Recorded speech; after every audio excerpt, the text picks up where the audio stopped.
আজ বানাবো কাঁচা আমের আমসত্ত্ব। এখানে 4টে কাঁচা আম নিয়েছি। কাঁচা আমগুলোকে আগে থেকেই ভালো করে ধুয়ে নিয়েছিলাম। এবারে প্রেসার কুকারে জল দিয়ে সেদ্ধ করে নেব। সেদ্ধ হয়ে গেছে। এবারে আমগুলোকে প্রেসার কুকার থেকে নামিয়ে নিচ্ছি, নিয়ে ঠান্ডা করে নেব। ঠান্ডা করে নিয়ে খোসাটা আর আঠিটা ফেলে দেবো। খোসা আর আঠিটা ফেলে দিয়েছি। এবারে আমের যে পাল্পটা নিয়েছি, নিয়ে এবারে কী করব না, এই ছাঁকনি করে ভালো করে ছেঁকে নেব। তাহলে কোনো গুটলি থাকবে না, কোনো আমের আঁশও থাকবে না। একদম মিহিভাবে আমটা এই যে গুটলি মতন আছে, এটা ফেলে দেব। এবারে গ্যাস ওভেনে চলে যাব। একটা ফ্রাই প্যান বসিয়ে দিয়েছি, তাতে আমের পাল্পটা দিয়ে দিলাম। দিয়ে এবারে অনবরত নাড়ব। এবারে এতে দিয়ে দিলাম 1 বাটি চিনি। একটু এই আমসত্ত্বটা টক ঝাল মিষ্টি হবে, সেই অনুযায়ী চিনিটা দিতে হবে। এবারে দিয়ে দিলাম বিট নুন আর 1 চামচ চিলি ফ্লেক্স দিয়ে অনবরত নাড়ব।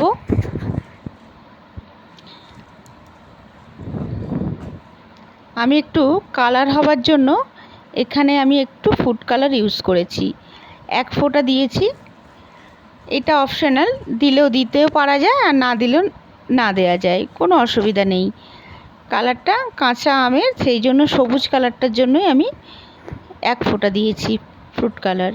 একটা থালার মধ্যে তেল বুলিয়ে নিয়েছিলাম, তাতে এবারে এটা নামিয়ে নিলাম। হয়ে গেছে। এবারে থালার মধ্যে দিয়ে ঠান্ডা করে নেব। কিছুক্ষণ পরে ঠান্ডা হয়ে গেছে। এবারে তুলে নেব। কত সহজে দেখুন কি সুন্দরভাবে উঠে আসছে।